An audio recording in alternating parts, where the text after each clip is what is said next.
بسم اللہ الرحمن الرحیم۔ السلام علیکم۔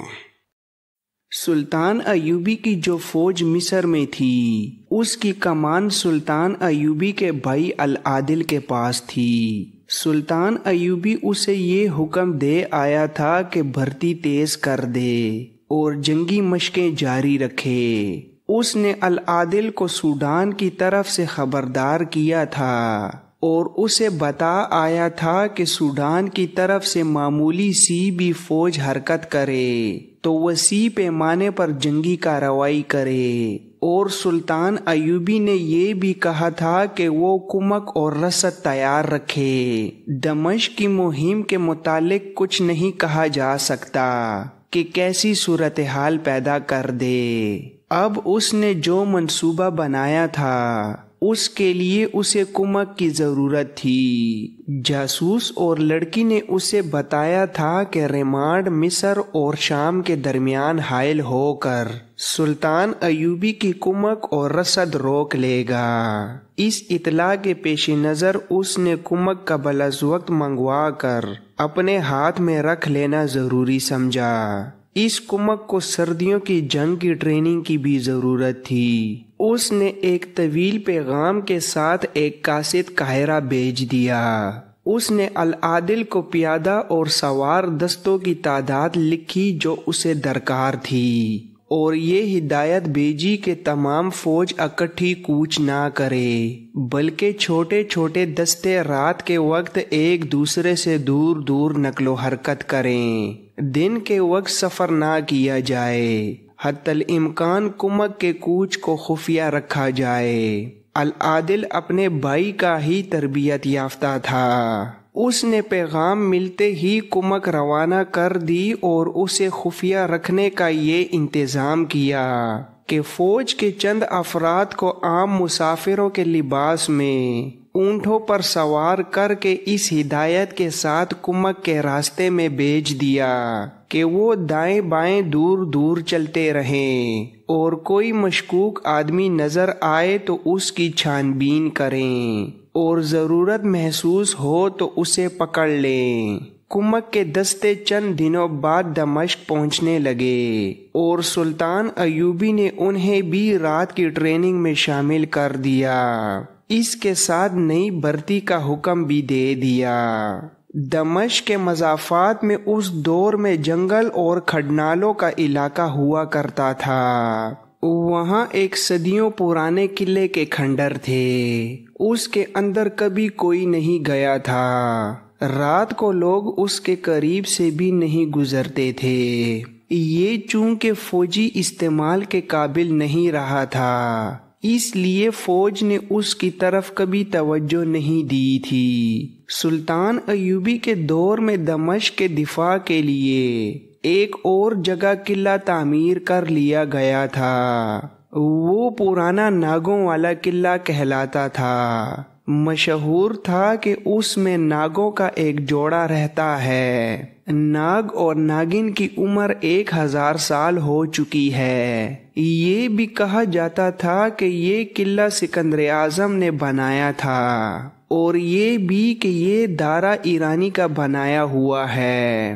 بعض اسے بنی اسرائیل کی تعمیر کہتے تھے۔ اس میں تو اختلاف پایا جاتا ہے کہ یہ کس کی تعمیر تھی، لیکن ایک روایت کو سب سچے مانتے تھے۔ کہتے تھے کہ صدیاں گزرے یہاں فارس کا ایک بادشاہ آیا تھا۔ یہ جگہ اسے اتنی پسند آئی کہ یہاں اس نے یہ قلعہ تعمیر کیا۔ اس کے اندر اپنے لیے ایک خوشنما محل بنایا، مگر اسے آباد کرنے کو اس کی بیوی نہیں تھی۔ اسے کسی گڈریے کی بیٹی پسند آ گئی۔ اس لڑکی کا منگیتر بھی تھا۔ بادشاہ نے لڑکی کے ماں باپ کو بے بہا دولت دی اور ان سے لڑکی لے لی۔ منگیتر نے بادشاہ سے کہا کہ وہ اس قلعے میں کبھی آباد نہیں ہو سکے گا۔ بادشاہ نے اسے قلعے میں لے جا کر قتل کر دیا اور لاش اندر ہی کہیں دفن کر دی۔ لڑکی نے بادشاہ سے کہا کہ تم نے اس کا جسم خرید لیا ہے، پر اس کی روح آزاد ہو گئی ہے۔ پہلے روز ہی بادشاہ جب گڈریے کی بیٹی کو شاہانہ لباس پہنا کر محل میں داخل ہوا تو اچانک فرش بیٹھ گیا اور دیواروں کے ساتھ چھت نیچے آ گئی۔ بادشاہ اور لڑکی ملبے میں دفن ہو گئے۔ بادشاہ کی فوج ملبہ ہٹانے لگی تو ملبے سے 2 ناگ نکلے۔ فوج نے انہیں برچھیوں، تیروں اور تلواروں سے مارنے کی کوشش کی، لیکن ناگوں کو برچھی لگتی تھی نہ تلوار۔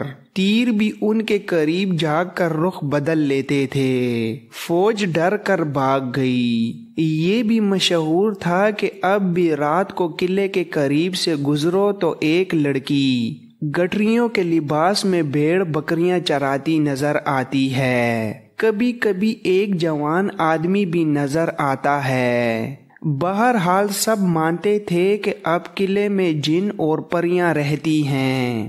جن دنوں سلطان ایوبی خلیفہ اور امراء کے خلاف جنگ کی تیاریاں کر رہا تھا، دمشق میں یہ بات مشہور ہو گئی کہ ناگوں والے قلعے میں ایک بزرگ نمودار ہوا ہے۔ جو دعا کرتا ہے تو سب روگ دور ہو جاتے ہیں اور وہ آنے والے وقت کی خبریں بھی دیتا ہے۔ شہر میں کسی نے اس کی کرامات سنائی تھیں جو فوراً مشہور ہو گئیں۔ بعض نے اسے امام مہدی بھی کہا تھا۔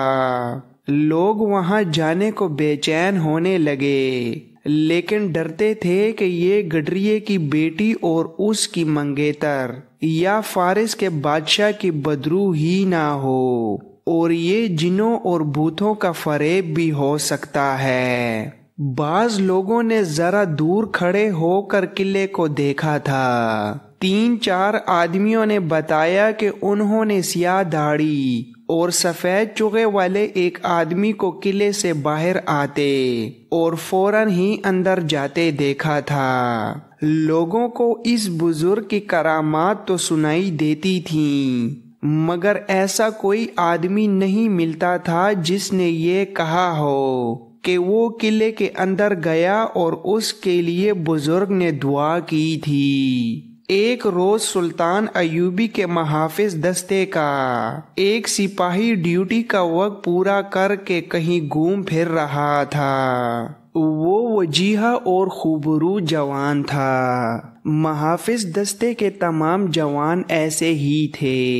سامنے سے نورانی چہرے والا ایک آدمی آ رہا تھا جس کی سیاہ داڑھی تھی اور سلیقے سے تراشی ہوئی تھی۔ اس کا چوغا سفید تھا اور سر پر نہایت دلکش امامہ، اس کے ہاتھ میں تسبیح تھی۔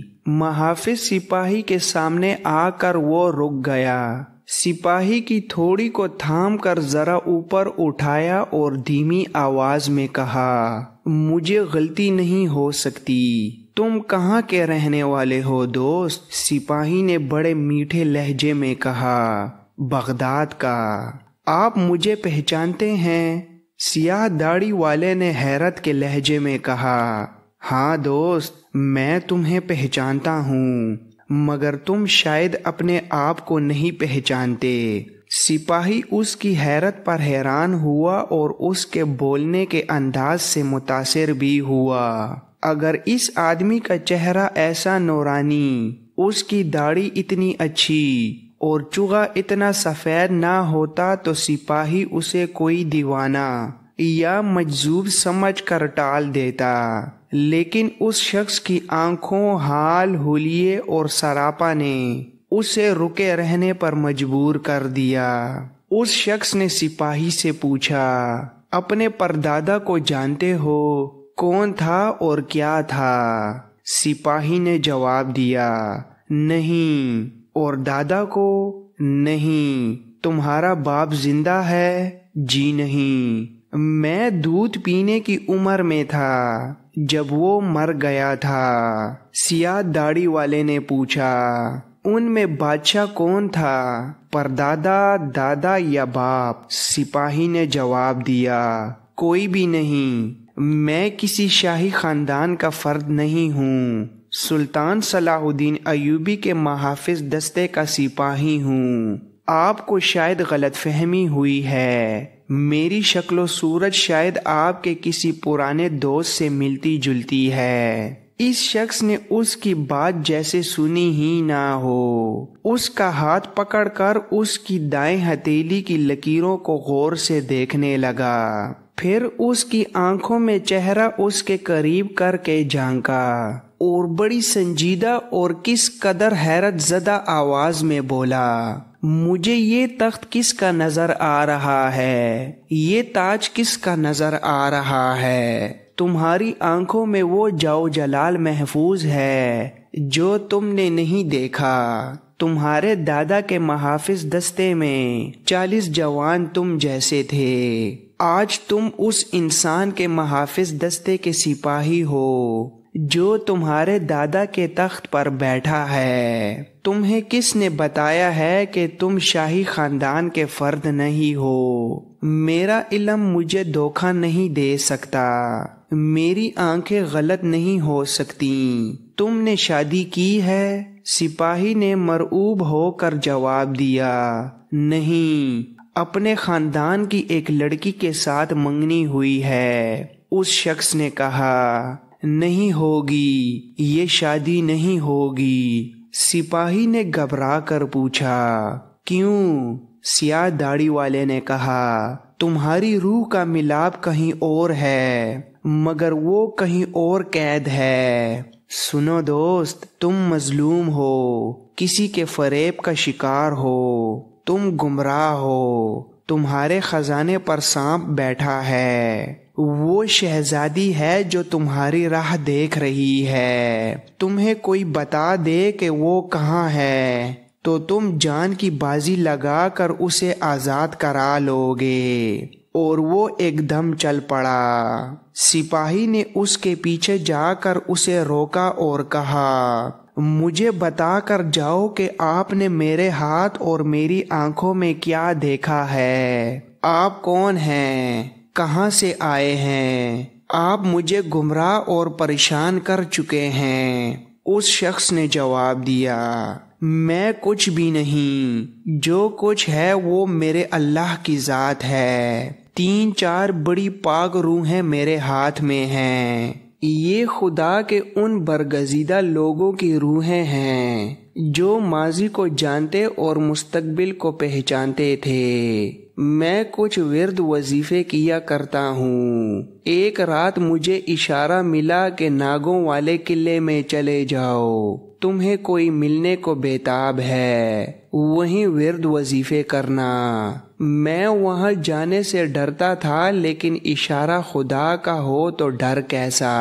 میں چلا گیا اور پہلی رات ہی وظیفے کے دوران مجھے یہ روحیں مل گئیں۔ انہوں نے مجھے یہ طاقت دے دی کہ انسان کا چہرہ اور آنکھیں دیکھ کر اس کے دادا پردادا تک کی تصویریں نظر آ جاتی ہیں، مگر یہ کیفیت مجھ پر کبھی کبھی طاری ہوتی ہے۔ تمہیں دیکھا تو میں اس عالم میں تھا، کان میں ایک روح کی سرگوشی سنائی دی، اس نوجوان کو دیکھو، شہزادہ ہے مگر اپنی تقدیر سے بے خبر ہے، اور سپاہیوں کے لباس میں دوسروں کی حفاظت کے لیے پہرا دیتا رہتا ہے۔ یہ کیفیت گزر گئی ہے، اب تم مجھے صرف سپاہی نظر آتے ہو۔ یہ انسانی فطرت کی کمزوری ہے کہ ہر کوئی خزانے اور جاؤ حشمت کے خواب دیکھتا ہے۔ یہ سپاہی تھا،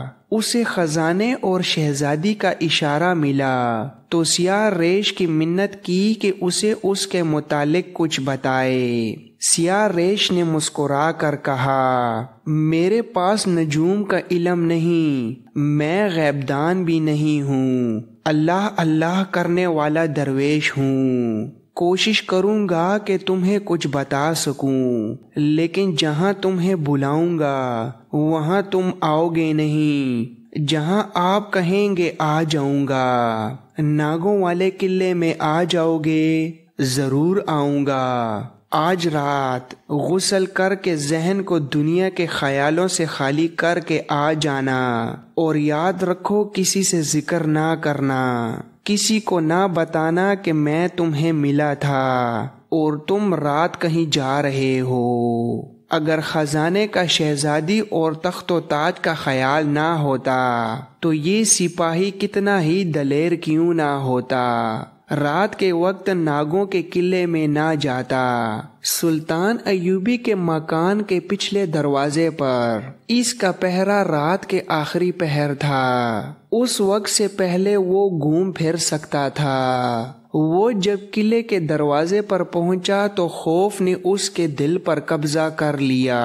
اس نے بلند آواز سے کہا، میں آ گیا ہوں، آپ کہاں ہیں؟ اسے زیادہ دیر انتظار نہ کرنا پڑا۔ ایک مشعل کہیں سے آئی اور اس کی طرف بڑھنے لگی۔ اس کے دل پر خوف کا شکنجہ اور زیادہ مضبوط ہو گیا۔ مشعل ایک آدمی نے اٹھا رکھی تھی۔ اس نے قریب آ کر سپاہی سے پوچھا، تم ہی ہو جسے حضرت نے آج راستے میں کہیں دیکھا تھا؟ سپاہی نے بتایا کہ میں وہی ہوں۔ تو مشعل بردار نے کہا، میرے پیچھے آؤ، دل سے خوف نکال دو، ذہن سے ہر خیال نکال دو، خاموشی سے چلتے آؤ۔ مشعل بردار چلتا اور بولتا جا رہا تھا، حضرت سے کوئی سوال نہ پوچھنا، وہ جیسے حکم دے ویسے کرنا۔ تاریک غلام گردشوں اور چھتوں سے ڈھکے کئی ایک راستوں سے گزر کر مشعل بردار ایک دروازے کے آگے رک گیا اور بلند آواز سے بولا، یا حضرت اجازت ہو تو اسے پیش کروں جسے آپ نے بلایا ہے۔ اندر سے جانے کیا جواب آیا۔ مشعل بردار ایک طرف ہٹ گیا اور سپاہی کو اشارہ کیا کہ اندر چلا جائے۔ سپاہی اندر آ گیا تو اس قدر ہیبت ناک کھنڈر میں ایسے خوشنما سامان سے آراستہ کمرے کو دیکھ کر وہ حیران بھی ہوا اور ڈرا بھی۔ یہ انسانوں کو نظر نہ آنے والی مخلوق کا مسکن ہو سکتا تھا۔ قالین بچھا ہوا تھا جس پر تکیے سے پیٹھ لگائی سیاہ ریش بیٹھا تھا۔ وہ آنکھیں بند کیے تسبیح کر رہا تھا۔ اسی حالت میں اس نے سپاہی کو بیٹھنے کا اشارہ کیا۔ وہ بیٹھ گیا۔ کمرہ خوشبو سے مہک رہا تھا۔ سیاہ داڑھی والے حضرت نے آنکھیں کھولیں، سپاہی کو دیکھا اور تسبیح اس کی گود میں پھینک کر کہا، گلے میں ڈال لو۔ سپاہی نے تسبیح کو چوما اور گلے میں ڈال لی۔ کمرے میں ایک قندیل جل رہی تھی۔ حضرت نے اپنے ہاتھ پر ہاتھ مارا تو دوسرے کمرے سے جس کا دروازہ اس کے کمرے میں کھلتا تھا ایک لڑکی نکلی۔ اس کے بال کھلے ہوئے اور شانوں پر بکھرے ہوئے تھے۔ اس نے اتنی خوبصورت لڑکی پہلے کبھی نہیں دیکھی تھی۔ اس کے ہاتھ میں ایک خوشنما پیالہ تھا جو اس نے سپاہی کے ہاتھ میں دے دیا۔ سیاہ داڑھی والا اٹھا اور دوسرے کمرے میں چلا گیا۔ سپاہی پیالہ ہاتھ میں لیے کبھی لڑکی کو اور کبھی پیالے کو دیکھتا۔ لڑکی نے اسے کہا، حضرت کچھ دیر بعد آئیں گے، یہ پی لو۔ لڑکی کے ہونٹوں پر ایسی مسکراہٹ تھی جس میں اپنائیت اور بے تکلفی تھی۔ سپاہی نے پیالہ ہونٹوں سے لگایا اور ایک گھونٹ پی کر لڑکی کو دیکھا۔ لڑکی نے اس کے کندھوں پر ہاتھ رکھ کر کہا، مجھے تم جیسا خوبصورت جوان کبھی کبھی نظر آتا ہے، پیو، میں یہ شربت بڑے پیار سے لائی ہوں۔ حضرت نے کہا تھا کہ آج تمہاری پسند کا ایک نوجوان آ رہا ہے جسے معلوم نہیں کہ وہ کون ہے۔ سپاہی نے 2-3 گھونٹ شربت پی لیا۔ اس کے بعد شربت گھونٹ گھونٹ اس کے حلق سے اترتا رہا اور لڑکی اس کے قریب ہوتی گئی، اور پھر سپاہی نے یوں محسوس کیا جیسے لڑکی اپنے تلسماتی حسن اور سحر انگیز جسم کے ساتھ شربت کی طرح اس کے حلق میں اتر گئی اور رگ رگ میں سما گئی ہو۔ اتنے میں سیاہ ریش حضرت آ گیا۔ اس کے ہاتھ میں شیشے کا ایک گولا تھا جس کا سائز ناشپاتی جتنا تھا۔ اس نے گولا سپاہی کے ہاتھ میں دے کر کہا، اپنی آنکھوں کے سامنے رکھو اور اس میں سے قندیل کی لو کو دیکھو اور دیکھتے رہو۔ سپاہی نے شیشے کے گولے میں سے قندیل کو دیکھا تو اسے اپنی آنکھوں کے سامنے کئی رنگ شعلوں کی طرح تھرکتے نظر آنے لگے۔ لڑکی کے ریشمی بال اس کے گالوں کو چھو رہے تھے اور لڑکی نے اس طرح اسے اپنی بازوؤں کے گھیرے میں لے رکھا تھا کہ اس کے کانوں میں ایک سریلی اور پراسرار آواز پڑنے لگی، مجھے تخت سلیمان نظر آ رہا ہے، مجھے تخت سلیمان نظر آ رہا ہے۔ ذرا سی دیر اس کا یہ احساس زندہ رہا کہ یہ آواز سیاہ داڑھی والے کی ہے، پھر یہ اس کی اپنی آواز بن گئی اور پھر وہ اس دنیا کا حصہ بن گیا جو اسے شیشے میں نظر آنے لگی تھی۔ اسے تخت سلیمان نظر آ رہا تھا جس پر نورانی چہرے والا ایک بادشاہ بیٹھا تھا۔ اس کے دائیں بائیں اور پیچھے 4-5 لڑکیاں کھڑی تھیں۔ وہ اتنی خوبصورت تھیں کہ وہ پریاں لگ رہی تھیں۔ سپاہی نے کہا، ہاں ہاں مجھے تخت سلیمان نظر آ رہا ہے۔ لڑکی کے بکھرے ہوئے بال اس کے اوپر پھیل گئے۔ سپاہی کو شیشے میں سے نظر آتے ہوئے تخت کے قریب کھڑے ایک آدمی کی آواز سنائی دی، یہ بادشاہ تمہارا دادا ہے جو ہفت اقلیم کا بادشاہ ہے۔ شاہ سلیمان کی پریاں اور جنات اس دربار میں سجدے کرتے ہیں۔ اپنے دادا کو پہچانو جوان، یہ تمہارا ورثہ ہے۔